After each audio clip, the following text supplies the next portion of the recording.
Hey everyone, I'm here to dive into a piece of news that's stirring up quite the conversation across the nation.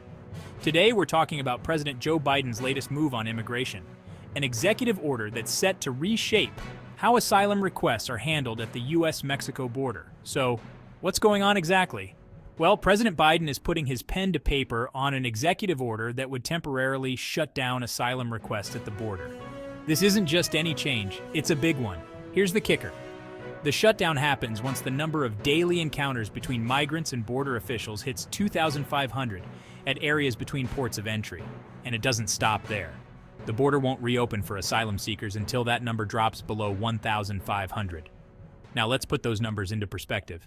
As of now, daily encounters are already above the 2,500 mark, which means this executive order could kick in almost immediately. The last time daily encounters were as low as 1,500. That was back in July 2020, in the thick of the COVID-19 pandemic. So, reaching that lower threshold again could be quite a challenge. This move by Biden is seen as his boldest unilateral step to manage the burgeoning numbers at the border. It's a clear signal that the administration is trying to prevent a potential spike in border encounters, especially with the November elections just around the corner. Critics, however, are already voicing concerns. Former President Trump's campaign has commented that Biden's order wouldn't be effective, suggesting that if Biden really wanted to shut down the border, he could do so with a swipe of the same pen. But here's another aspect to consider. While asylum requests might be paused, other border activities, like trade, will continue.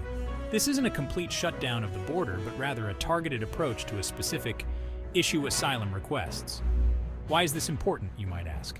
Well, it's about finding the balance. On one hand, there's the need to manage and secure the border effectively.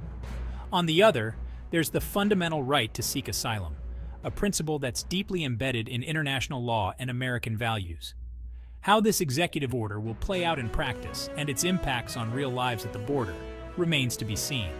To sum it up, Biden's executive order is a bold strategic move aimed at controlling immigration flows, but it's also a topic of heated debate. It raises questions about the balance between border control and humanitarian responsibilities. And as we edge closer to the elections, it's sure to keep fueling discussions on both sides of the political aisle. So what do you think about this executive decision? Is it a necessary step to manage the border, or does it go too far in restricting asylum rights? Drop your thoughts in the comments below, and let's get the conversation going. And as always, stay tuned for more updates on this developing story. Thanks for watching, and don't forget to hit that like button if you found this video informative, and subscribe to our channel. See you in the next one.